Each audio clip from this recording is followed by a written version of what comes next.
এই শোনো না, আমাদের অন্ধবিশ্বাস চ্যানেলটি যারা এখনো সাবস্ক্রাইব করেননি প্লিজ সাবস্ক্রাইব করে দাও। আর অল্প কিছু সাবস্ক্রাইবার হলে 1,00,000 পরিবার হবে। সবাই প্লিজ সাবস্ক্রাইব এবং বেশি বেশি শেয়ার করে দাও প্লিজ। আমি আমার বোনের সাথে হওয়া অন্যায়ের প্রতিশোধ ঠিক নিব। কথাটা শুনে আজহান এগিয়ে যায়। তাসফিনের সামনে পকেটে হাত গুজে বলে, আমি নিজে সত্য খুঁজে বের করব, আর এতে যদি রায়ান দোষী হয় তবে সে শাস্তি পাবে। তোমার বোনের সাথে হওয়া অন্যায়ের বিরুদ্ধে আমি নিজে লড়ব, কিন্তু সেটা তোমার মতো কারো জীবন ধ্বংস করে নয়, বরং আসল অপরাধীদের শাস্তি দেওয়ার মাধ্যমে। আজহানের কথা শুনে ফুঁস করে উঠল তাসফিন। সে জানে তার প্রতিটা অন্যায় প্রমাণ পুলিশের কাছে আছে। সে নিজে কিছুক্ষণ আগে সবটা স্বীকার করেছে, এমনকি সিনহার কথাও। তাই তাসফিন জানে তার বাঁচার উপায় নেই। সে চায়ও না নিজের সাফাই গাইতে, তাই সে চুপচাপ পুলিশের সাথে চলে যায়। তাসফিনকে নিয়ে যাওয়ার পর কমিশনার আজহানকে উদ্দেশ্য করে বলে, আপনার মতো সাপোর্টিভ হাজব্যান্ড প্রতিটি মেয়ে ডিজার্ভ করে। আজ সকালে ছেলে মেয়েদের মাঝে বিশ্বাস জিনিস বলতে কিছু নেই, কিন্তু আপনি ভিন্ন প্রকৃতির, আর তাই আমার তরফ থেকে একটা ছোট্ট ধন্যবাদ আপনাকে। কমিশনারের কথার উত্তরে আজহান হালকা হাসে। এরপর তিনি হ্যান্ডশেক করে চলে যান। কমিশনার যাওয়ার পর আজহান ব্যাডের পাশের গিয়ে পানির গ্লাসটা নিয়ে রিজবির উপর পানি ছুঁড়ে মারে। হুড়মুড় করে উঠে বসে রিজবি। চারদিকে ভালোভাবে তাকিয়ে জিজ্ঞেস করে, তাসফিন কোথায় স্যার? উত্তরে আজহান কটমট দৃষ্টিতে তাকায়, বলে, তোমাকে বলেছিলাম না নিঃশ্বাস বন্ধ করে রাখতে রুমাল চাপা দেওয়ার সময়? কথা শোনোনি কেন? আজহানের ধমক শুনে রিজবি মুখ কাচুমাচু করে ফেলে, বলে, আমি শ্বাস আটকে রেখেছিলাম স্যার, কিন্তু হঠাৎ করে আমার হাসি আসে, আর তখনই বদমাইশটা আমার মুখে রুমাল চেপে ধরে। কোনো রকমে বেঁচে গেছি স্যার। কথাগুলো শুনে হতাশ হয় আজহান। এই রিজবিটা কোনো কাজ ঠিকঠাক ভাবে করে না। আজহানকে চুপ করে থাকতে দেখে রিজবি উঠে দাঁড়ায়। রুমের এক কোণায় দাঁড়িয়ে থাকা মেয়েটির দিকে তাকিয়ে বলে, ওটা কে স্যার? প্রশ্ন শুনে আজহান মেয়েটির দিকে তাকায়। একটানে মুখ থেকে ট্যাপটা খুলে দেয়, বলে, চিনতে পেরেছো এখন? রিজবি অবাক হয়ে মুখে হাত দিয়ে উচ্চারণ করে, মেঘলা। এই মেয়ের চাকরি তো বহুদিন আগে চলে গেছে স্যার। এখানে কি করে?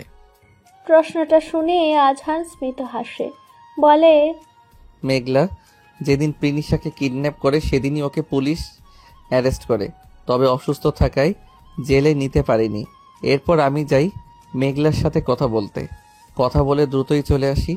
সেদিন মেঘলা রিলিজ পাই হসপিটাল থেকে, তখন জানতে পারে পুলিশের ব্যাপারটা। সব শুনে ও আমার কাছে মাপ চায় এবং জানায় সে সিঙ্গেল মাদার। টাকার লোভে পড়ে তাসফিনের সাথে হাত মিলিয়েছিল। সে বুঝতে পেরেছে নিজের ভুল। সে বাদে তার বাচ্চার কেউ নেই। আমি যেন তাকে ক্ষমা করে দেই। কথাটুকু বলে থামে আজহান। রিজবি চোখ ছোট ছোট করে মেঘলার দিকে তাকায়। তখন আজহান আবার বলে, আমি ওর বাচ্চাটার কথা ভেবে একটা সুযোগ দেই। তখন মেঘলা আমাকে জানায় সে আমাকে সাহায্য করবে তাসফিনের বিরুদ্ধে সমস্ত প্রমাণ জোগাড় করতে। এরপর আমি প্ল্যান সাজাই, সময় দেই সব কিছু নর্মাল হওয়ার জন্য। তাসফিনের কাছে মেঘলাকে আরও বিশ্বাসযোগ্য করে তুলি, আর তারপর মালয়েশিয়া যাওয়ার খবরটা ছড়িয়ে দেই। ব্যাস, কাজ অর্ধেক হয়ে যায়। মেঘলার মাধ্যমে তাসফিনকে এখানে নিয়ে আসি। পরবর্তীতে তাসফিন সমস্ত দোষ নিজ মুখে স্বীকার করে। সব শুনে রিজবি এক বিজয়ের হাসি দিয়ে বলে, ফাইনালি স্যার, সব আপ দলগুলো দূর হলো, একটা বাদে। শেষ কথাটা মেঘলার দিকে ইশারা করে বলে রিজবি।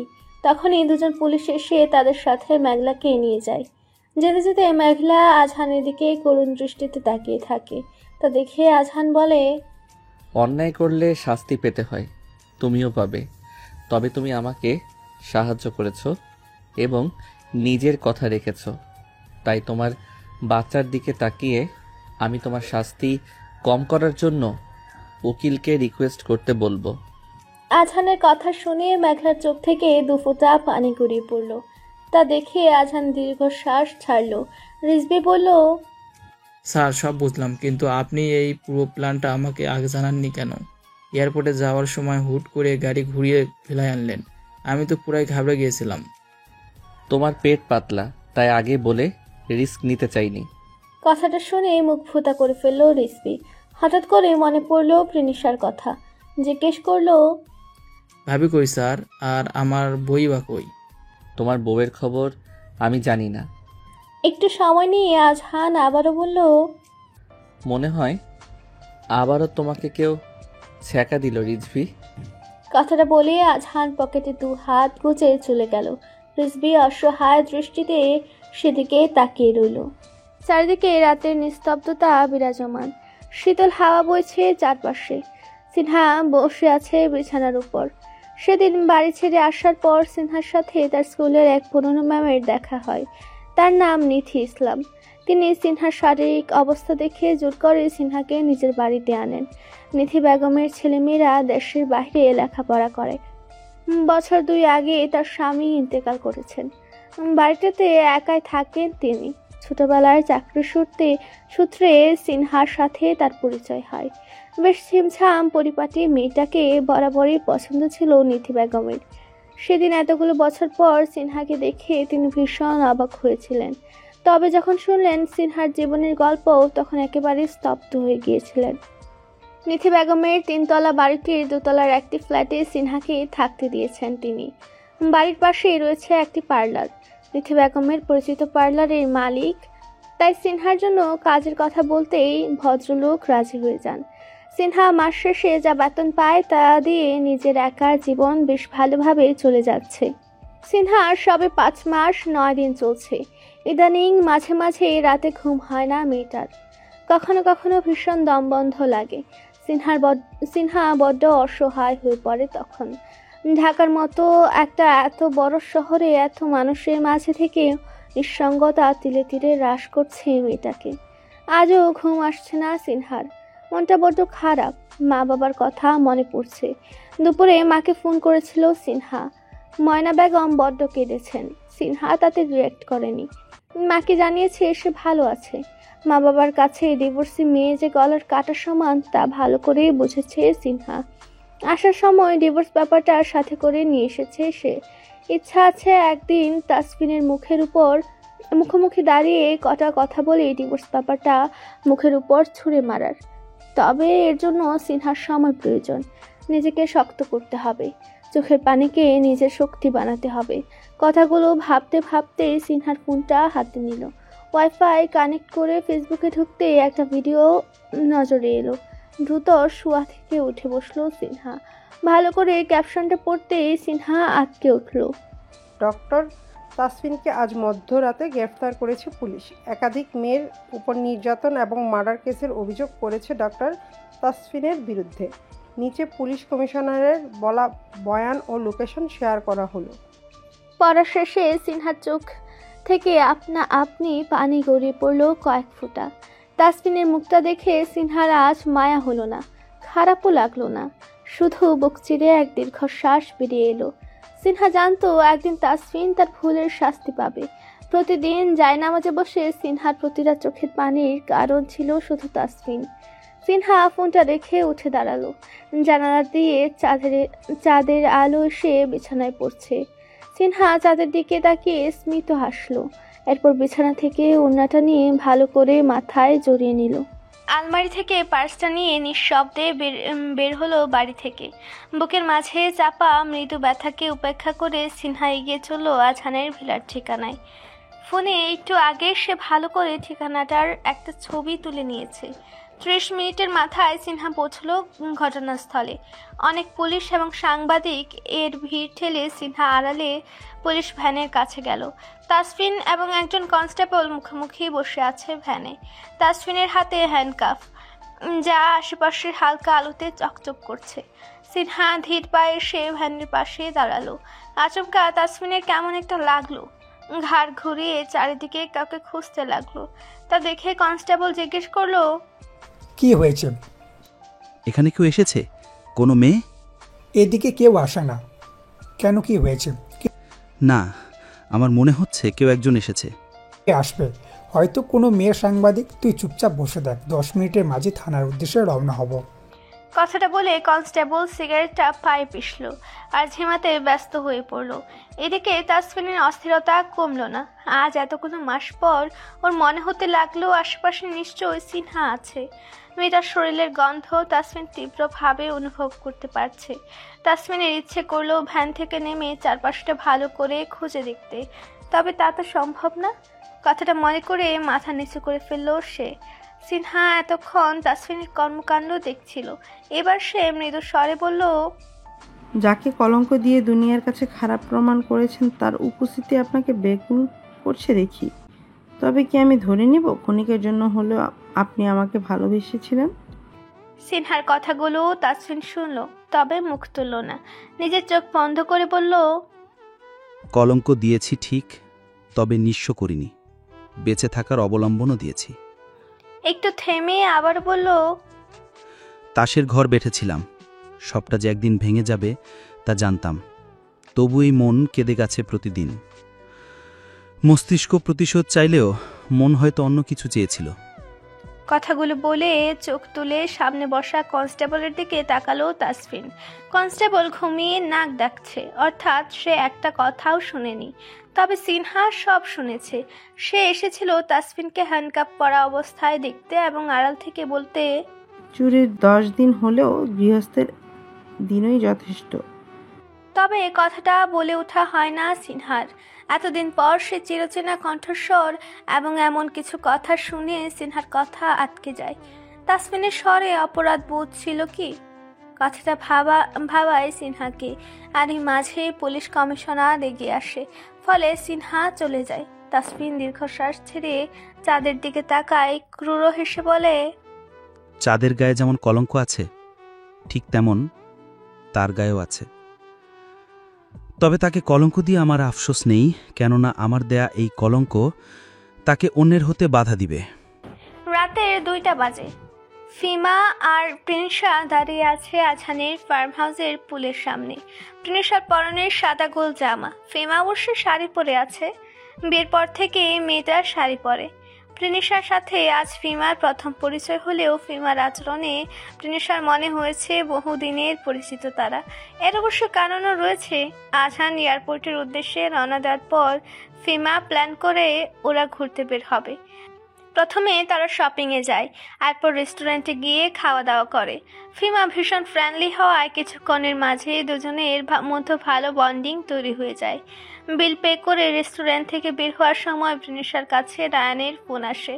রায়ান জানায় আজকে রাতটা যেন তারা ফার্ম হাউসে এসে থাকে। ভিলায় শর্ট সার্কিট হয়ে গেছে, ফলে কারেন্ট নেই। আগত্যা প্রিনিশা আর ফিমাকে এখানেই আসতে হয়েছে। এই প্রথম ফার্ম হাউসে আসে প্রিনিশা। খুবই ছিমছাম গোছানো, পরিপাটি করে সাজানো সবটা। সুইমিং পুলটা ফার্ম হাউসের পেছনের দিকে। জায়গাটা বেশ কিছু ছোট ছোট হালকা লাইট দিয়ে ডিজাইন করা। পুলের পানিতে পা ডুবিয়ে বসে আছে ফিমা। থেমে থেমে শীতল হাওয়া বইছে, যা পরিবেশটার সৌন্দর্য আরও বাড়িয়ে তুলেছে। বেশ কিছুক্ষণ প্রকৃতি বিলাস করে ফিমা বলল, তোমার জীবনটা কত সুন্দর প্রিনিশা। আজহান ভাইয়া তোমাকে কত ভালোবাসে। এমন একটা জীবন সঙ্গী তো প্রতিটা মেয়ে চায়। কথাটা শুনে স্মিত হাসে প্রিনিশা। আজ 1.5 বছরের সংসার জীবনে প্রিনিশার বলতে দ্বিধা নেই, আজহান আসলে একজন জেন্টলম্যান। তবে তার আর আজহানের সাংসারিক জার্নিটা সহজ ছিল না। আজহানের জন্যই আজ প্রিনিশা একটা সুস্থ স্বাভাবিক জীবন পেয়েছে সমস্ত সুখ। কথাগুলো ভেবে তৃপ্তির শ্বাস নেয় প্রিনিশা। রাতের হিমেল হাওয়া গায়ে মেখে বসে পুলের সাইডে রাখা চেয়ারে বলে, আমি জানি না তুমি আফসোস করলে কিনা, তবে এটা সত্যি যে একটা সময় আহজানকে আমার পছন্দ ছিল না। আমি ভাবতাম এতটা বয়সের গ্যাপ রয়েছে আমাদের ওপর, আগে থেকে চিনি না কেউ কাউকে। এই সম্পর্কের ভবিষ্যৎ নেই। একদিন না একদিন আমরা আলাদা হয়ে যাব। আর এটাই হয়তো যদি না আহজান শক্ত হাতে সবটা সামলাতো। হ্যাঁ, আমি শুনেছি তোমার আর ভাইয়ার গল্প। রিজবি আমাকে একদিন বলেছিল। রিজবির কথা উঠতে প্রিনিশা জিজ্ঞেস করলো, তুমি রিজবি ভাইয়ার সাথে সুখে আছো তো? কথাটা শোনা মাত্রই মুখ মলিন হয়ে গেল ফিমার। বলল, সুখী আছি কিনা জানি না, তবে বেঁচে আছি কোনো রকম। বাবা মার থেকে দূরে আছি এতগুলো দিন। ভীষণ কষ্ট হয় আমার প্রিনিশা। আমি কাউকে বলতে পারি না। একটা পুতুল খেলার সংসার করছি আমি, যেখানে আমি একাই চেষ্টা করছি সম্পর্কটাকে স্বাভাবিক করার। ফিমার কথা শুনে প্রিনিশার বুকটা ভারী হয়ে উঠল। বলল, রিচি ভাইয়া তোমাকে ভালোবাসে আপু, হয়তো প্রকাশ করে না, কিন্তু ভালো ঠিকই বাসে। আমি ভাইয়াকে দেখেছি তোমাকে নিয়ে ভাবতে। তোমার কমফোর্টের জন্য ভাইয়া এই কয়েক মাস বহু বাসা চেঞ্জ করেছে। হাসে ফিমা, বলে, বাসা চেঞ্জ করেছে নিজের কারণে। রাত বিরাতে মদ খেয়ে বাড়ি ফিরে আমি বাসার ভিতরে অ্যালাউ করি না। সারা রাত বাহিরে থাকে, আশেপাশের মানুষজন দেখে, নানান কথা বলে, সেসব কানে গেলেই বাসা বদলাই। কথাটা শুনে প্রিনিশা চুপ করে যায়। একটু সময় নিয়ে বলে, তুমি তাহলে আলাদা হয়ে যাও আপু। মনের মিল না থাকলে শুধু শুধু একটা সম্পর্ক কেন টানবে? আমি রিজবিককে বলেছি ডিভোর্সের জন্য অ্যাপ্লাই করতে। হয়তো কাল পরশুর মধ্যেই লয়ারের কাছে যাব আমরা। ডিভোর্সটা হয়ে গেলেও আমি লন্ডন ফিরতে পারবো না। কথাগুলো বলে নীরবে চোখের পানি মুছে নেয় ফিমা। হালকা হেসে বলে, তুমি অনেক ভাগ্যবতী প্রিনিশা। সত্যি বলতে কি জানো, হাজব্যান্ড যদি ভালো না হয় তাহলে একটা মেয়ে শত চেয়েও সংসার করতে পারে না। ছোট থেকে ডিভোর্স, বিচ্ছেদ এসব অপছন্দ করতাম, অথচ দেখো কি হলো। তার ছেলের সুরে শেষের কথাটা বলল ফিমা। এরপর উঠে দাঁড়ালো, বলল, আমি ফোনটা নিয়ে আসছি রুম থেকে। ফিমা যেতে প্রিনিশা উঠে পুলের সামনে গেল। চোখ বন্ধ করতে আজহানের মুখটা ভেসে উঠল। প্রিনিশা ফোনের সময় দেখলো 2:30 বাজে। আজহান নিশ্চয় এখন ফ্লাইটে। ফোনেও পাওয়া যাবে না তাকে, অথচ ভীষণ কথা বলতে ইচ্ছে করছে। প্রিনিশা মন খারাপ করে দাঁড়িয়ে রইল। তখনই কারো উপস্থিতি টের পেল। চোখ বন্ধ রেখেই বলল, ফিমা আপু, তুমি বরং গিয়ে ঘুমিয়ে পড়ো, অনেক রাত হয়েছে। প্রিনিশার কথার জবাব পেল না। ভ্রু কুচকে ফেলল মেয়েটা। পেছন দিক ফিরতে আজহানকে দেখে চমকে উঠল। ভাবলো হ্যালুসিনেশন করছে, কিন্তু এ কি, আজহান এগিয়ে আসছে। প্রিনিশা এবার ঘাবড়ালো, পেছানো শুরু করলো। আর এক কদম পেছালে পুলে পড়ে যাবে। ঠিক এমন সময় আজহান প্রিনিশার হাত ধরে ফেলে। টান দিয়ে নিজের কাছে আনলে প্রিনিশা অবাক হয়ে জিজ্ঞেস করে, আপনি সত্যি এসেছেন? হুম। কিভাবে সম্ভব? আমি 1 ঘন্টা আগে আপনাকে কল করার ট্রাই করেছিলাম, ফোন অফ ছিল। ফোন অফ থাকলেই আমি ফ্লাইটে আছি কে বলল? প্রিনিশা থতমত খেলো কথাটা শুনে। তা দেখে আজহান বলল, আজ কি বলো তো? আমাদের বিবাহ বার্ষিকী। হুম। তাহলে কি? ভাবো। প্রিনিশা কিছুক্ষণ ভাবলো, তবে কিছুই খুঁজে পেল না। তা দেখে আজহান প্রিনিশার দিকে ঝুঁকলো। প্রিনিশার ঘাড়ে থুত ছুঁয়ে বলল, আজ আমার জন্মদিন। প্রিনিশার চোখ জোড়া বড় বড় হয়ে গেল কথাটা শুনে। বলল, আপনি আমাকে আগে বলেননি কেন? আগে বললে কি করতে? আপনার জন্য কেক বানাতাম অথবা কোনো গিফট নিতাম। এখন তো দুটোর একটাও হবে না, অনেক রাত হয়ে গেছে। কথাটা বলে মন খারাপ করলো প্রিনিশা। তা দেখে হাসলো আজহান। প্রিনিশার ঘাড়ে মুখ ডুবিয়ে রেখে পকেট থেকে একটা চেইন বের করলো। ডায়মন্ডের নীল লকেটের চেইনটা প্রিনিশার গলায় পরিয়ে দিতে দিতে বলল, আজ আমি তোমার কাছে কিছু চাই। হ্যাঁ বলুন। আমি তোমাকে চাই, শুধু আমার করে। আমার টাইটেল নয়, পুরো আমিটাকে তোমার করতে চাই। দিবে আমায় অনুমতি? আজহানের কথায় প্রিনিশার গাল দুটো লাল হয়ে গেল। মুখ জুড়ে ভর করলো একরাশ লজ্জা। কি বলবে, কিভাবে বলবে, কিছু জানা নেই মেয়েটার। এদিকে আজহানের ঘাড়ে মুখ ডুবিয়ে রাখার ফলে টালমাটাল হয়ে যাচ্ছে প্রিনিশার অনুভূতিরা। তা বুঝতে পেরে মুখ তুলল আজহান। প্রিনিশার চোখের দিকে তাকিয়ে বলল, আমার উত্তর কই? প্রিনিশা কিছু বলল না। আজহানের বুকে মুখ লুকালো। তাতে আজহান নিজের উত্তর পেয়ে গেল। কোলে তুলে নিল প্রিনিশাকে। রাতের নিস্তব্ধতা কেটে ধীরে ধীরে আলোকিত হচ্ছে পৃথিবী। সকালের মিষ্টি রোদ প্রিনিশার চোখে মুখে পড়তে চোখ মেলে তাকায় মেয়েটা। নড়াচড়া করতে বুঝতে পারে ওকার বুকের সাথে লেপ্টে আছে। ধীরে ধীরে চোখ তুলে প্রিনিশা তাকালো আজহানের মুখ পানে। আজহান তখন গভীর ঘুমে মগ্ন।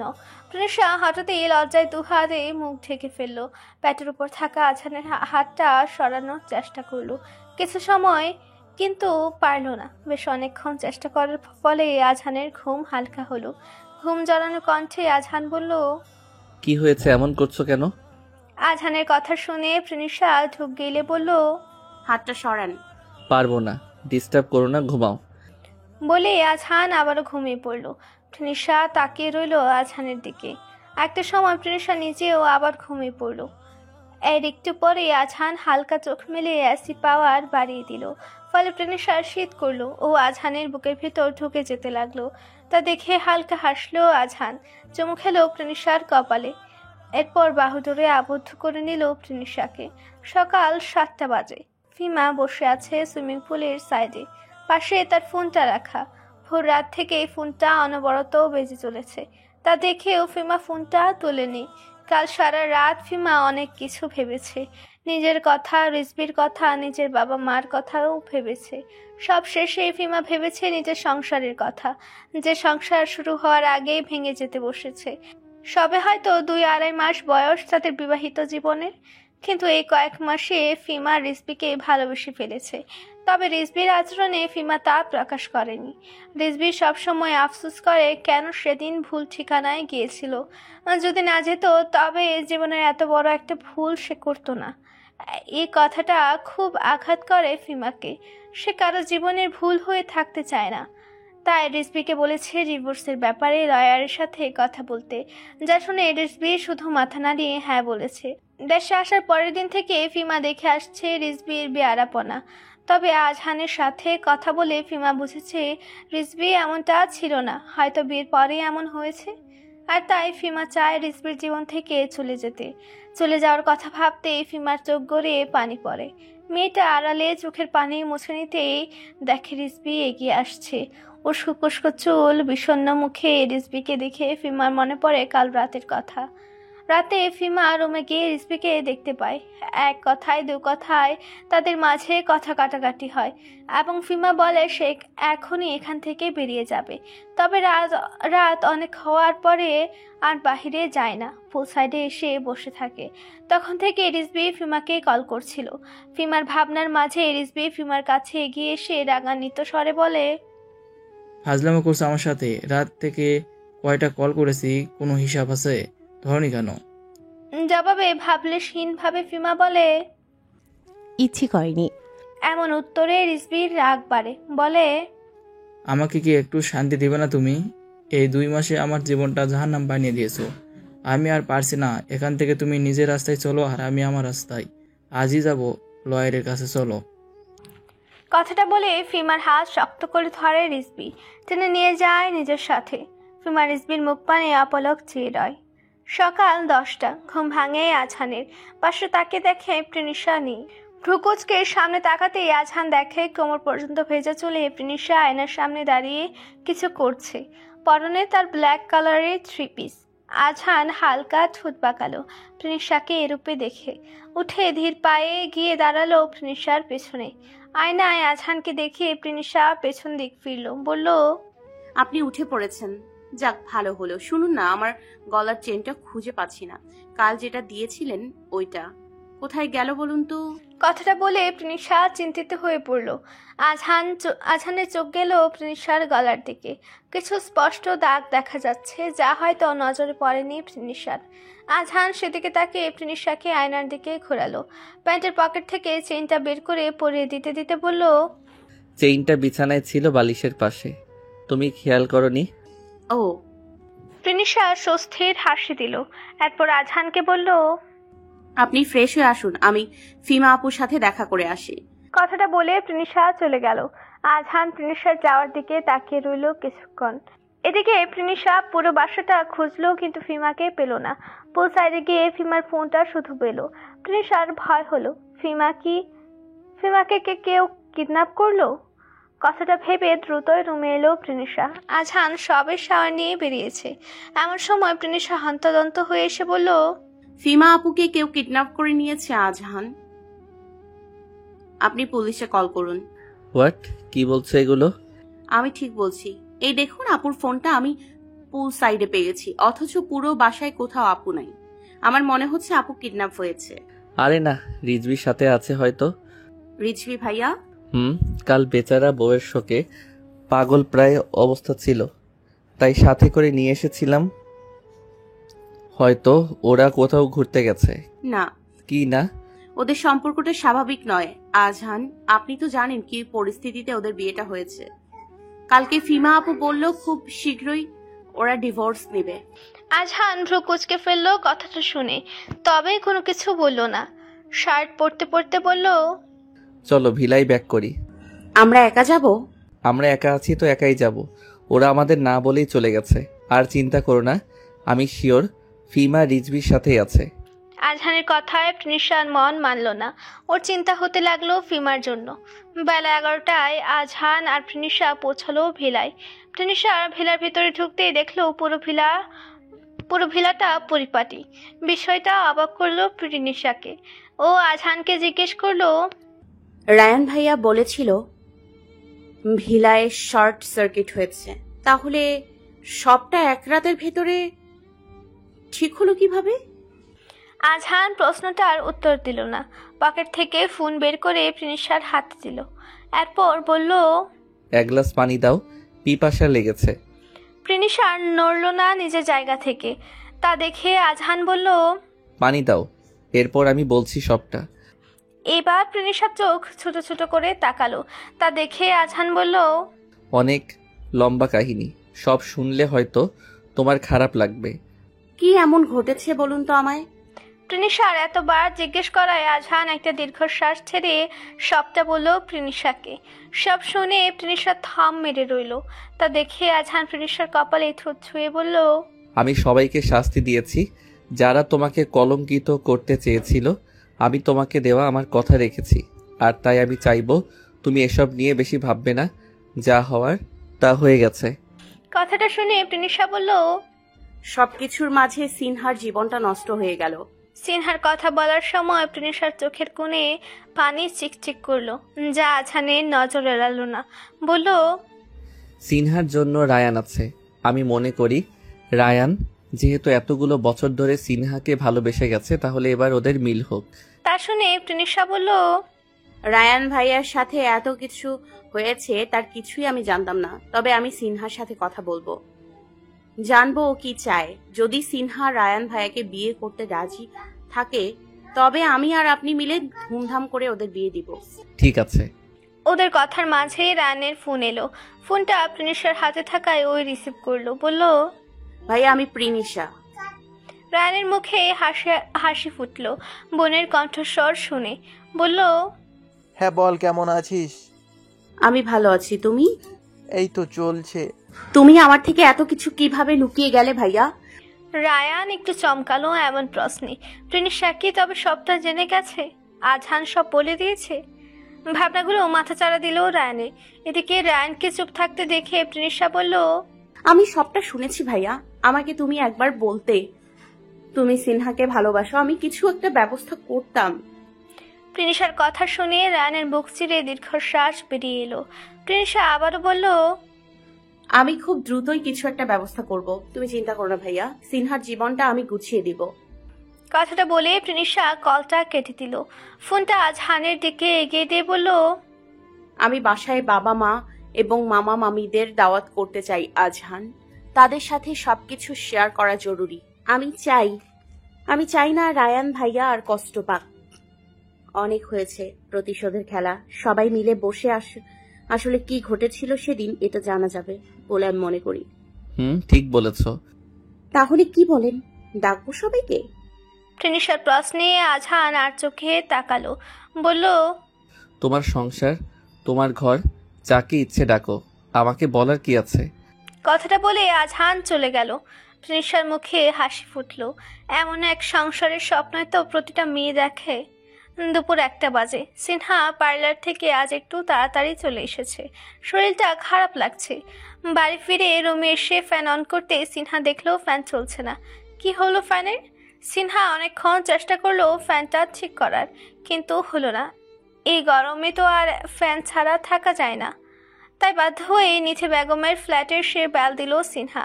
উদ্দেশ্য ফ্যানটা খারাপ হয়ে গেছে এটা জানানো।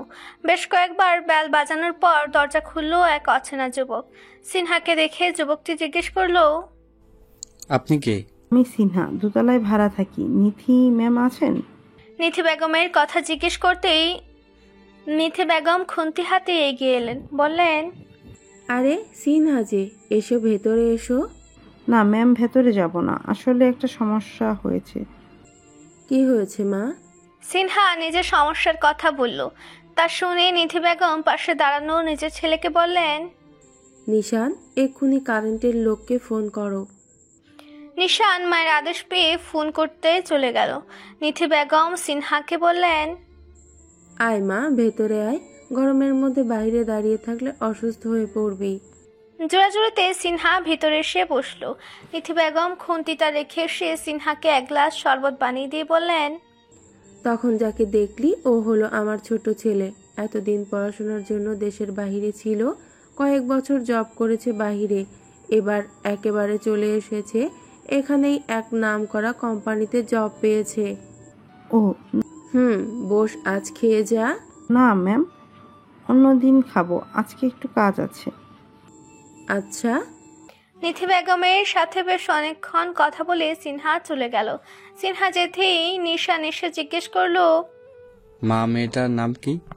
নিধি বেগম মাংস কষাতে কষাতে জবাবে বললেন, ওর নাম সিনহা। মেয়েটা বড্ড অভাগী, জানিস, এইটুকু বয়সে একা একা স্ট্রাগল করে দিন পার করছে।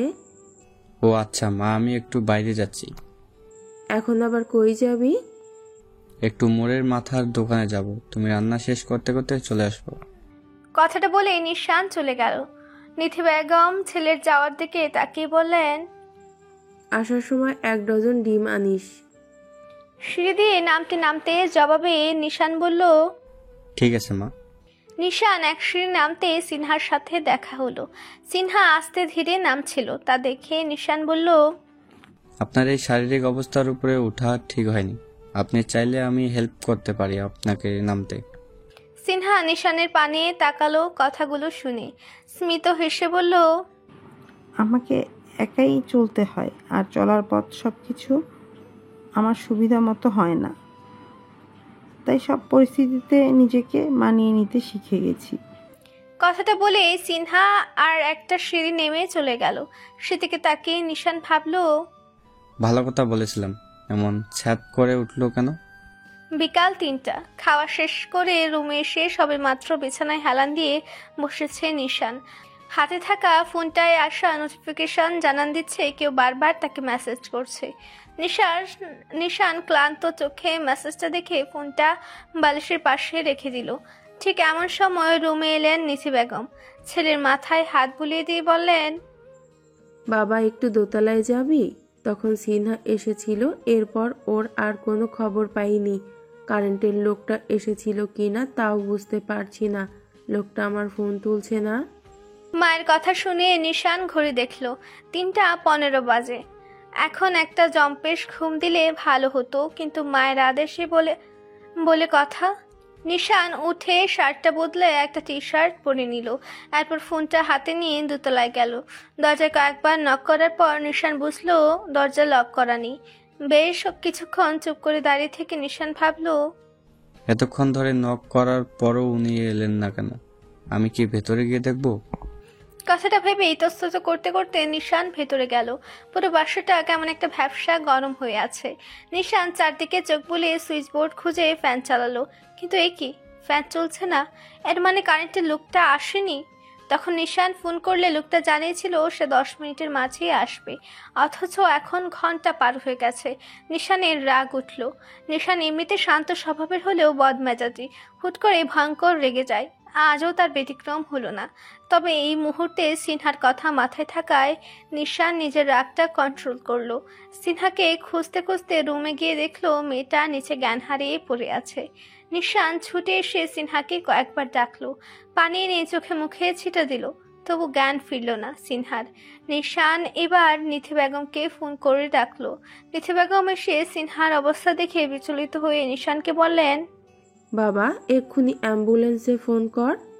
নিশান মায়ের কথা মতো অ্যাম্বুলেন্সে ফোন করলো। কিছুক্ষণের মধ্যে অ্যাম্বুলেন্স এলো।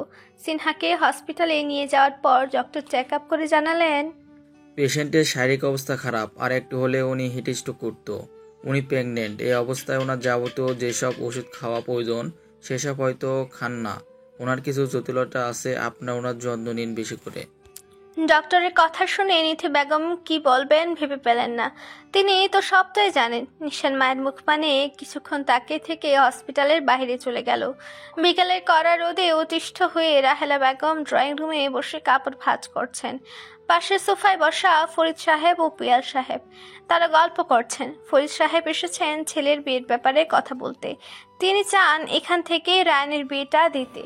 রায়ানের মা রুনা বেগম প্রস্তাব রেখেছেন প্রাচীর সাথে রায়ানের বিয়ের, যা শুনে পিয়াল সাহেব বেশ অবাক হয়েছেন। তবে রায়ান খারাপ ছেলে নয়, তবু ওর একটা অতীত আছে। যদি প্রাচী এই বিয়েতে সুখী না হয় তখন? কথাটা ভেবে পিয়াল সাহেব কিছুদিন সময় নিয়েছেন ভাবার জন্য। প্রাচী অবশ্য এ বিষয়ে কিছুই জানে না। সে প্রতিদিনকার মতো প্রাইভেটে যাওয়ার জন্য বের হতেই দেখা একটা গাড়ি এসে দাঁড়িয়েছে বাড়ির সামনে। গাড়িটা দেখে প্রাচী বুঝতে পারলো প্রিনিশা এসেছে। প্রাচী বোনের সাথে কুশল বিনিময় করে চলে যায়।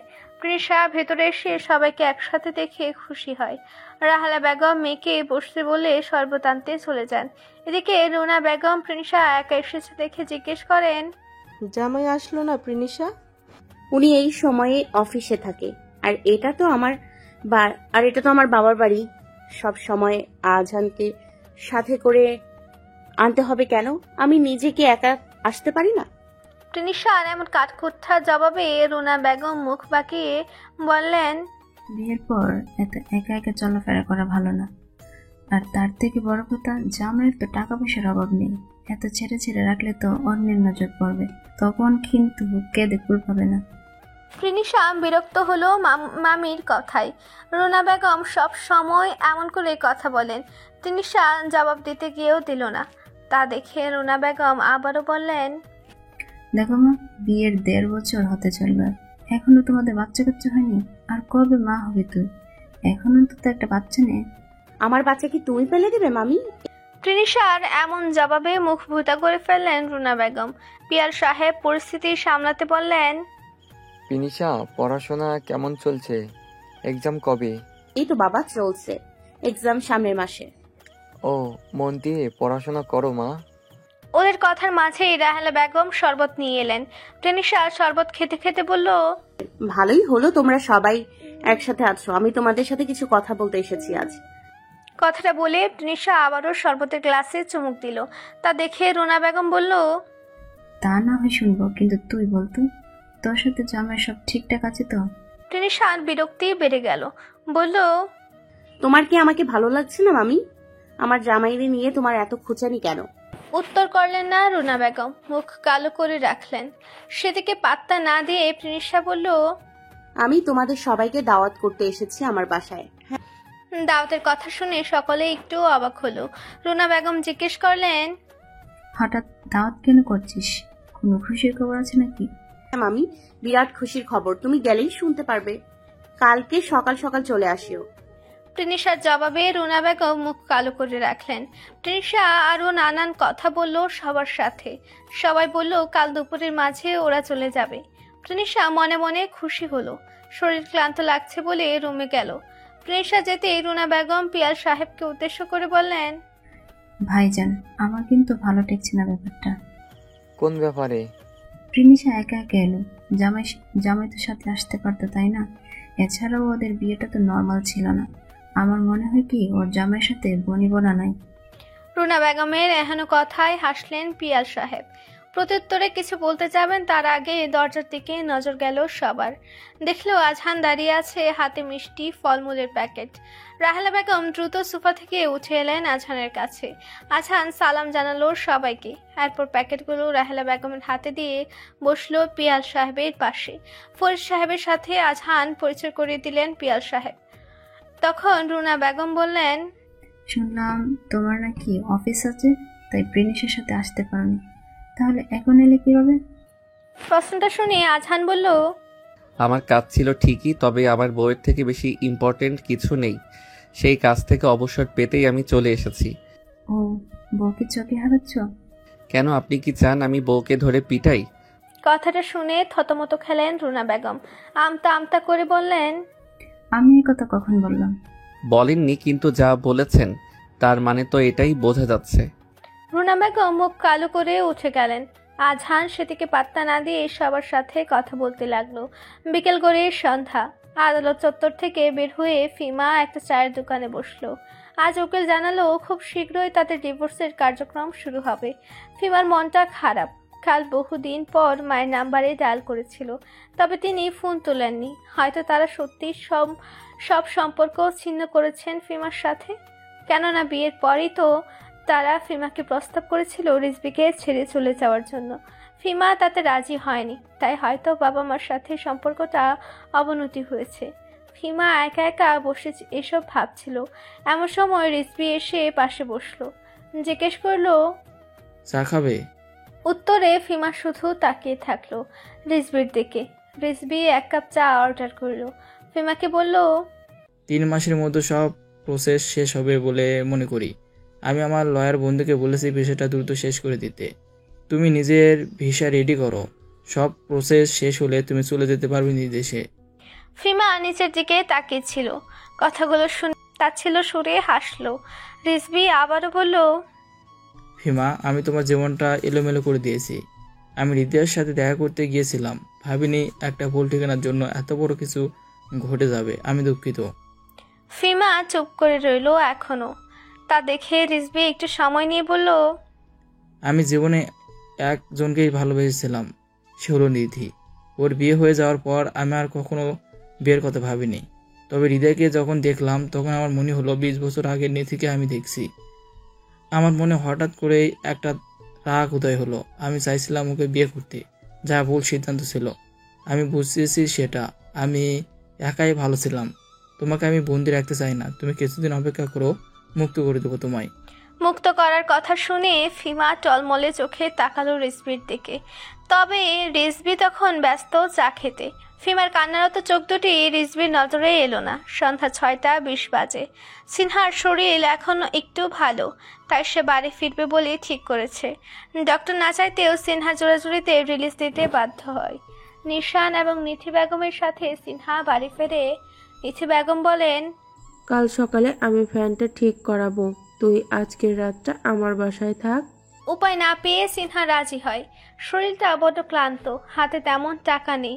পার্লারে জয়েন করার পর বলে কয়ে অগ্রিম অর্ধেক বেতন নিয়েছিল, তাদের কোনো রকম খেয়ে পড়ে বেঁচে আছে। তবে সব ওষুধ কেনার ক্ষমতা ছিল না। আজকের হসপিটালের বিলটা নিথি বেগমই দিয়েছেন, তার জন্য সিনহা ভীষণভাবে কৃতজ্ঞ। সিনহার হঠাৎ করে এখন তাসফিনের কথা মনে পড়ছে। সেদিন তাসফিনের বলা কথাগুলো বড্ড ভাবায় সিনহাকে।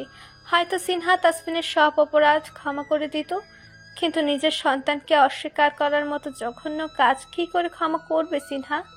কথাটা ভাবতেই সিনহার অস্বস্তি হয়। কে জানে কেমন আছে তাসফিন, নিজের সমস্ত ভুল বুঝতে পেরেছে কি?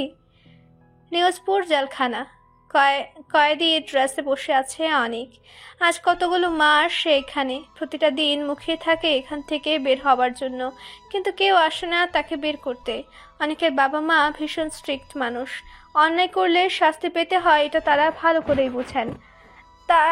তাই ছেলের জন্য তাদের মনে কষ্ট থাকলেও তা প্রকাশ করেন না। অনেক প্রতিদিনের মতো এক কোনায় বসে বাবা মার কথা ভাবছিল নিজের রঙিন জীবনের কথা। ঠিক এমন সময় কয়েকজন পুলিশ অফিসার এলো সেলের বাহিরে। কনস্টেবল সেলের দরজা খুলে দিতে অনেক ভয়ে গুটে গেল, কিন্তু না, আজ তারা অনেককে কিছু করতে আসেনি। পুলিশরা অন্য একজন আসামিকে অনেকের সেলে ফেলে রেখে তালা লাগিয়ে চলে গেল। যাকে ফেলে রেখে গেছে তাকে দেখে অনেকের ভীষণ মায়া হলো। ভীষণ বাজেভাবে মারা হয়েছে তাকে। শরীরে জড়ানো পোশাকে রক্তের ছোপ ছোপ দাগ দৃশ্যমান। হাতে পায়ের অনেক জায়গায় রক্ত জমা বেঁধে আছে। যন্ত্রণায় কাতরাচ্ছে লোকটি। অনেকের মায়া হলো এবার। সেলের বাহিরে দাঁড়ানো কনস্টেবলদের বলাবলি করতে শুনলো টানা 3 দিন রিমান্ডে রাখা হয়েছিল, এরপর আজ থেকে কয়েক বছরের জন্য জেল হয়েছে। অনেক দীর্ঘশ্বাস ছাড়লো কথাগুলো শুনে। ধীর পায়ে উঠে এলো নতুন কয়েদির কাছে। নরম কণ্ঠে জিজ্ঞেস করলো, শুনছেন, আপনি কি পানি খাবেন? অনেকের কথায় কয়েদি মুখ তুলে তাকালো। তাকে দেখে অনেক আটকে উঠল। বিস্মিত নয়নে চেয়ে বলল, তাসফিন তুই? রাতে নিস্তব্ধতা বিরাজ করছে চারিপাশে।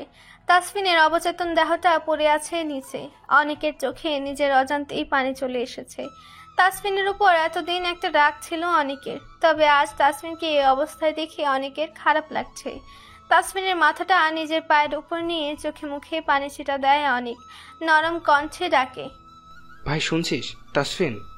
তাসফিন জবাব দেয় না। জবাব দেওয়ার মতো অবস্থায় সে নেই। পুরো শরীরটা যেন অবশ হয়ে পড়েছে, শুধু জ্ঞানটুকুই আছে, কথা বলার শক্তিটুকুও নেই। অনেকের বড্ড খারাপ লাগছে তাসফিনের অবস্থা দেখে। তাসফিনকে পানি খাওয়ানোর চেষ্টা করলেও অনেক, কিন্তু তাসফিন পানি খেতে পারল না। একটু পানি মুখে যেতে কাশ উঠে গেল। কাশতে কাশতে এক পর্যায়ে মুখ থেকে রক্ত বেরিয়ে এলো তাসফিনের। তা দেখে অনেক ভয় পেয়ে গেল। তাসফিন কোনো রকম দেওয়াল ধরে উঠে দাঁড়ালো, দেখলো নাক দিয়েও রক্ত পড়ছে। তাসফিন হাতের আঙ্গুলের সাহায্যে রক্তের এক ফোঁটা নিয়ে চোখের সামনে ধরলো। তা দেখে অনেক বলল, তোর কি খুব কষ্ট হচ্ছে? ওরা এভাবে কেন মারলো তোকে? আজ পর্যন্ত তোকে একটা ধমক পর্যন্ত দেয়নি কেউ, আর ওরা? অনেকের কথা শুনে হাসলো তাসফিন, বলল, আমি এমন কোনো কাজ আগে করিনি যে আমাকে মারার প্রয়োজন পড়বে, তবে এবার করেছি, আর তাই আমি মনে করি এই মারটুকুও কম পড়েছে। কি বলছিস কি তুই? জানি। কেন উনিক আমার এতদিনে মনে হচ্ছে আমি প্রতিশোধ নিতে গিয়ে বিবেক বুদ্ধি হারিয়ে ফেলেছিলাম। না হলে কেউ নিজের সন্তানকে অস্বীকার করে? অনেক অবাক হলো সন্তানের কথা শুনে, জিজ্ঞেস করলো, কি বলছিস কি তুই? সিনহা মা হতে চলেছে? তাসফিন হ্যাঁ সূচক মাথা নাড়ল। অনেক আর কিছু বলল না। তাসফিনের আবারও কাশি উঠল। কাশতে কাশতে তাসফিনের নাক মুখ দিয়ে অনবরত রক্ত আসছে। তা দেখে অনেক চিৎকার করে বলল, কেউ আছেন? ডাক্তার ডাকুন প্লিজ।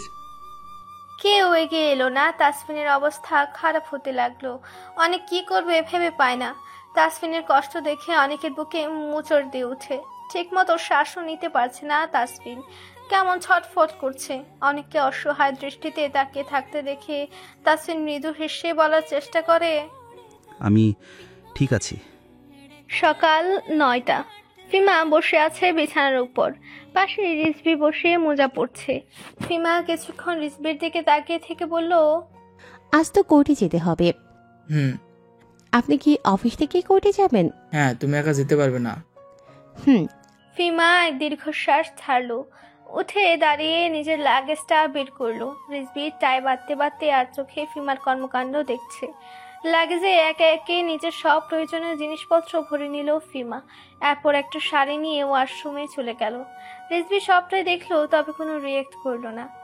ঘড়ি পড়ার শেষে রুম থেকে বের হতে দেখলো ফিমা একটা কালো রঙের শাড়ি পরেছে। স্লিভলেস ব্লাউজ দেখে রিজভির মেজাজ খারাপ হলো, তবে কিছু বলল না। ফিমা রিজভির সামনে এসে বলল, আপনি যাওয়ার সময় আমাকে আরিফের বাসায় নামিয়ে দিয়ে যাবেন। রিজভি কোর্ট পড়ছিল। আরিফের নাম শুনে তাকালো ফিমার দিকে, জিজ্ঞেস করলো, আরিফ কে? আমার বন্ধু। লন্ডনে বেশ কয়েক বছর আমরা একসাথে পড়াশোনা করেছি। এরপর পারিবারিক সমস্যার কারণে ও দেশে চলে আসে।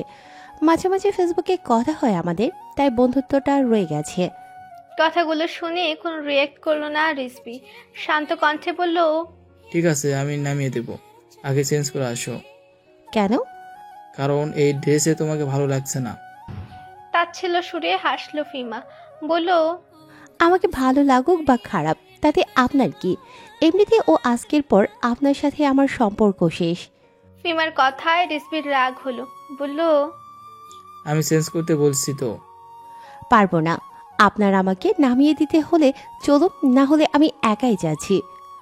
কথাটা বলে ফিমা যেতে নিলে রিজভি শক্ত করে ফিমার হাত ধরে, অগ্নি চোখে তাকিয়ে বলে, তুমি মানো বা না মানো, আইনত এখনো তুমি আমার বউ, আর তাই এই ধরনের অশ্লীল পোশাকে তোমাকে বাইরে যেতে আমি অ্যালাউ করব না। যাও, চেঞ্জ করে আসো।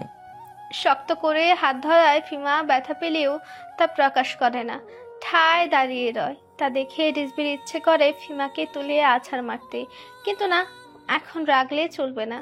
বেশ কিছুক্ষণ ফিমা চুপ করে দাঁড়িয়ে থেকে বাসা থেকে বের হতে নিলে দেখে দরজা লক। তা দেখে ভ্রু কুচকে রুমে ফিরে আসে ফিমা। রিজভি জিজ্ঞেস করে, দরজা লক কেন? চাবি কোথায়? আমার কাছে। শান্ত স্বরে জবাব দেয় রিজভি। ফিমা বলে, চাবি দিন আমাকে, আমার দেরি হচ্ছে। চেঞ্জ না করা পর্যন্ত আমি চাবি দেবো না। আশ্চর্য! এই চুপ, বেশি কথা বলা শিখে গেছো তাই না? হাজবেন্ড হয় তোমার। বেদিন থেকে তোমার সব রকম অসভ্যতা আমি সহ্য করেছি, আজকে সীমা ছাড়িয়ে গেছো। রিজবির ধমকে চমকে উঠে ফিমা, নিজেকে সামনে নিয়ে বলে, আপনি বাড়াবাড়ি করছেন। আজকে নিয়ে আপনার মনে পড়েছে আমি আপনার বউ। যখন রাত করে বাড়ি ফিরতেন, বন্ধুদের সাথে মদ খেয়ে মাতলামি করতেন, তখন এসব কোথায় ছিল? অন্যদিন হলে হয়তো রিজবি এসব কথায় পাত্তা না দিয়ে চলে যেত, তবে আজ রিজবির রাগ উঠছে। রিজবি শান্ত স্বভাবের, সহজে রাগে না, কিন্তু যখন রাগে তখন সব তছনছ করে ফেলতে পারে। আর তাই ফিমার কথা শুনে রিজবি ফিমাকে দেওয়ালে চেপে ধরে, দু হাত দেওয়ালে ভর দিয়ে ফিমার দিকে ঝুঁকে বলে, আমি যা ইচ্ছে করেছি, বাধা দাওনি কেন? আমার অতীত সম্পূর্ণটাই তোমায় বলেছি, তখন কোনো প্রশ্ন করনি। রোবটের মতো ব্যবহার করে গেছো, তাহলে আজ কেন এসব বলছো? কারণ আমাকে আপনি জোর করে বিয়ে করেছিলেন, বউয়ের মর্যাদা বা অধিকার কোনোটাই দেননি। ভ্রু কুচকে ফেলে রিজবি বলে, বউয়ের অধিকার লাগবে? ঢুক গেলে ফিমা কথার তালে হয়তো বেশি কিছু বলে ফেলেছে, তাই পরিস্থিতি সামাল দিতে বলে, সরুন, আমাকে যেতে দিন। চেঞ্জ করে নাও, আমি যেতে দেবো না। না বলা মাত্র রিজবি পকেট থেকে লাইটার বের করে ফিমার শাড়ির আঁচলে আগুন লাগিয়ে দিল। তা দেখে চিৎকার করে উঠল ফিমা। শাড়ির আঁচলটা বুক থেকে সরিয়ে দিতে মনে পড়ল রুমে উপস্থিত আরেকজন মানবের কথা, কিন্তু এই মুহূর্তে শাড়িটা আর গায়ে জড়ানোর অবস্থায় নেই। আগুন অনেকটা শাড়ির অংশ পুড়ে ফেলেছে। ফিমা ছুটে রুম থেকে বের হতে চাইলে রিজবির সামনে দাঁড়ায়। উপায় না পেয়ে ফিমা শাড়িটা পুরো খুলে ফেলে। সম্পূর্ণ শাড়িটা দাও দাও করে আগুনে পুড়তে লাগলো। আগুনের লাভা কিছুটা ফিমার শরীরে উড়ে গেছে। পুরো ঘটনাটা নিশ্চুপ হয়ে দাঁড়িয়ে দেখেছে রিজবি। তা খেয়াল করে ফিমা রিজবিকে উদ্দেশ্য করে চিৎকার করে বলে, আপনি তো সাইকো, কোনো সুস্থ মানুষ এমন কাজ করতে পারে না। কথাটা শুনে হাসলো রিজবি, বলল, আমার কথা না শুনলে তোমাকে জানে মারতেও দুবার ভাববো না আমি। তাই পরের বার থেকে আমার কথা শোনার ট্রাই করবে, না হলে দেখা যাবে এত সুন্দর শরীরটা ওই শাড়ির মতোই ঝুলছে যাবে। কথাটা বলে রুম থেকে গটগট করে বেরিয়ে যায় রিজবি। ফিমা দুহাতে মাথা চেপে বিছানার উপর বসে পড়ে। দুপুর 2টা। তৃষা ব্যস্ত শাড়ি পরতে। আজহান পাঞ্জাবি পরে বসে আছে দিবানের উপর, হাতে ফোন, হয়তো ফেসবুকিং করছে। তৃষা অনেকক্ষণ ধরে শাড়ি পরার চেষ্টা করে ব্যর্থ হয়ে আজহানের সামনে এসে দাঁড়ালো। আজহান ঢুক গেল তৃষাকে দেখে, জিজ্ঞেস করলো, কি হয়েছে? শাড়ি পরতে পারছি না। তাহলে অন্য কিছু পরো। না, আপনি আমাকে সাহায্য করুন। আজহান আবারও ঢুক গেল। তৃষার দিকে তাকিয়ে বলল, তুমি আমাকে ঘায়েল করেছো, বেসামাল হয়ে যাচ্ছি আমি। তৃষা চোখ বড় বড় করে ফেললো। কথাটা শুনে বলল, আপনি বাজে কথা রাখুন আর দ্রুত শাড়ি পরান, বাবা মারা চলে আসবে। কথাটা শুনে আজহান উঠে দাঁড়ালো। তৃষার চোখের দিকে তাকিয়ে নিচ থেকে শাড়িটা উঠালো, বলল, শাড়ি আমি পরাতেই পারি, কিন্তু আমার স্পর্শে তুমি কেঁপে উঠবে না, এটা প্রমিস করো, না হলে আমি কিছু ঘটিয়ে ফেলবো। অসভ্য মার্কা কথা রাখুন, জলদি পরান। আজহান চুপ করে তৃষার গালে একটা চুমু খেলো, এরপর শাড়ি পরানো শুরু করলো। তৃষা রেডি হওয়া শেষ হতে সবাই চলে এলো। আজহান আর তৃষা সবার সাথে কথা বলছে, গল্প করছে। আর মাঝে খাওয়ার সময় হলো। খাওয়া দাওয়া শেষে সকলে ড্রয়িং রুমে বসলো, গল্পগুজব করতে লাগলো। তখন রুনা বেগম জিজ্ঞেস করলেন, কিরে প্রিনিশা, কিসের জন্য সুখবর দিবি, কই সেটা? কথাটা শুনে তৃষা আজহানের দিকে তাকিয়ে বলল, এই তো মামি, আসল কথা মনে করিয়েছো। রায়ান ভাইয়ার বিয়ের ব্যাপারে কথা বলতে আমি তোমাদের ডেকেছি। রায়ানের বিয়ে? কথাটা যেন রায়ানের নিজের কাছে আশ্চর্যজনক লাগলো। সে তো এসব বিষয়ে কিছুই জানে না। রায়ানের পরিস্থিতি বুঝতে পেরে আজহান বলল, রায়ান একজনে ভালোবাসতো, এই কথা তো এখানে উপস্থিত সকলেই জানি আমরা, তাই সেদিকে আপাতত যাচ্ছি না। মূলত রায়ানের অতীত সম্পর্কে কিছু কথা বলতে চাই আমি। পিয়াল সাহেব মুখ গম্ভীর করে ফেলেন আজহানের কথা শুনে। তা দেখে আজহান বলল, রায়ানের উপর একটা অভিযোগ ছিল বা আছে, সেটা কতটা সত্য আপনারা জানেন? ফরিদ সাহেব চমকালেন অভিযোগের কথা শুনে বললেন, কোন অভিযোগের কথা বলছো? উত্তরে তৃষা বলল, তিতলির সাথে ঘটনার সাথে কি রায়ান ভাইয়া কি জড়িত? না। গম্ভীর কণ্ঠে বললেন পিয়াল সাহেব। তা শুনে আজহান জিজ্ঞেস করলো, তাহলে আসল অপরাধী কে? কেন আপনারা তাকে খুঁজে বের করেননি? রায়ানের উপর এই দায়টা আজও রয়েছে। শুধু শুধু কতগুলো জীবন এলোমেলো হয়ে গেছে। এলোমেলো হয়ে গেছে মানে? শুধালেন রুনা বেগম। উত্তরে আজহান অনেক, তাসফিন ও সিনহার ঘটনাগুলোও বলল এবং এসবের পিছনে যে তিতলির ঘটনাটা রয়েছে তাও বলল। সব শুনে পিয়াল সাহেব বললেন, রাহান নির্দোষ। রাহান তিতিলের সাথে খারাপ কিছু করেনি। বিয়ের আগের দিন তিতিলকে রাহান ডেকেছিল দেখা করতে, কিন্তু তিতিল আসেনি। বিধায় রাহান রাত 8টা পর্যন্ত অপেক্ষা করে বাড়ি ফিরে আসে। পরের দিন জানা যায় তিতিলের সাথে এমন ঘটনা ঘটেছে। আমরা জানি না আসল অপরাধী কে, তবে এইটুকু জানি যে ছেলেগুলো এই কাজ করেছিল। তারা ড্রাগস ছিল। তারা এমন ট্যুর থেকে ফিরেছিল। পথিমধ্যে তিতিল লিফট চাওয়ায় ওদের কাছে। ছেলেগুলোকে আমরা চিনি না, খোঁজার চেষ্টা করেও সম্ভব হয়নি। শেষ পর্যন্ত এই ঘটনাটা বাদ দিয়েছি। আজ এতগুলো বছর পর এইটা এভাবে সামনে আসবে ভাবিনি। সব শুনে আজহান ভাবনায় পড়ে যায়। তবে প্রিনিশা খুশি হয়। রায়ান নির্দোষ এটা জানার পর বুকের উপর থেকে যেন পাথর নেমে যায়। সবার উদ্দেশ্যে বলে, আমি চাই তিতলির কেসটা আবার ওপেন করা হোক, সবার সামনে প্রমাণ করা হোক আমার ভাই নির্দোষ, শাস্তি পাক আসল অপরাধী। প্রিনিশার কথা শুনে কেউ কিছু বলল না।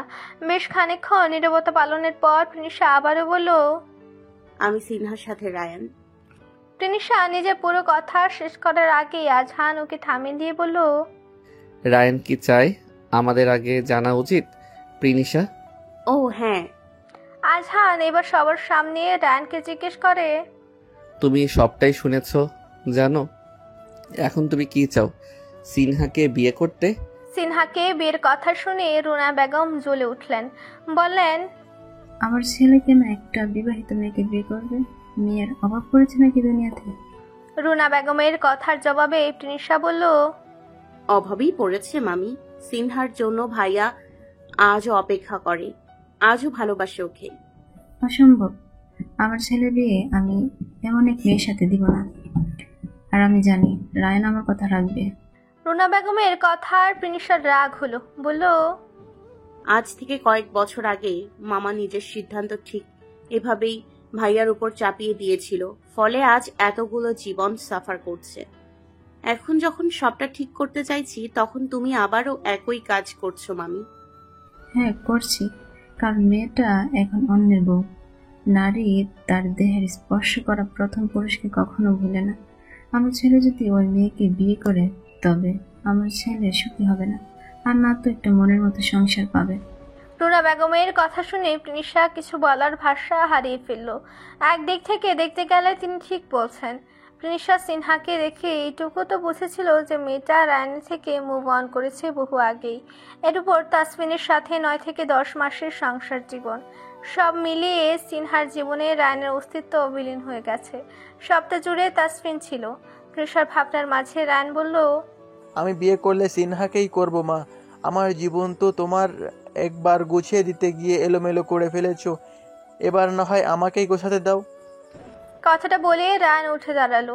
পেছন থেকে রুনা বেগম বললেন, যত যাই বলে বিবাহিত মেয়েকে বিয়ে করে তুমি সুখী হবে না।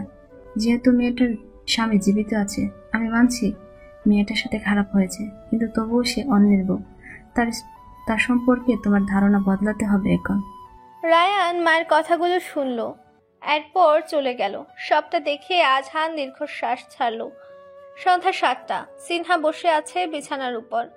বাবু পেটের ভেতর হালকা নড়াচড়া করছে, যা অনুভব করতে পারে সিনহা। তখন কি যে খুশি লাগে। সিনহার ইচ্ছে করে তার একটা ছেলেবাবু হবে।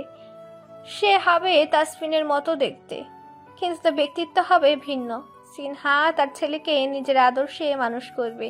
তবে যদি মেয়েবাবু হয় তাতেও ভীষণ খুশি হবে সিনহা। নিজের মতো নরম কোমল নয়, বরং প্রতিবাদী আর শক্ত ব্যক্তিত্বের অধিকারী হবে তার মেয়ে। আচ্ছা, নাম কি রাখবে মেয়ে হলে? কথাটা ইদানিং বেশি ভাবছে সিনহা। সিনহার ভাবনার মাঝে নিথি বেগম ফ্ল্যাট থেকে চিৎকার চেঁচামেচির আওয়াজ ভেসে এলো। নিশান মার সাথে রাগারাগি করছে, কারণ নিথি বেগম ছেলের সাথে বিয়ের ব্যাপারে কথা বলছেন। নিশানের মাথায় হঠাৎই কি ভূত চেপেছে কে জানে। সে অবিবাহিত মেয়ে বিয়ে করবে না বলে জানিয়েছে। তার নাকি পছন্দ আছে এবং তাকে খুব শীঘ্রই সামনে আনবে নিশান। এ কথা শোনার পর থেকে নিথি বেগমের প্রেসার বেড়ে গেছে। নিয়মিত ভালোবাসার গল্প শুনতে এবং পড়তে আমাদের অন্ধবিশ্বাস চ্যানেলটি সাবস্ক্রাইব করে পাশে থাকা বেল আইকনটি ক্লিক করুন। ধন্যবাদ সবাইকে।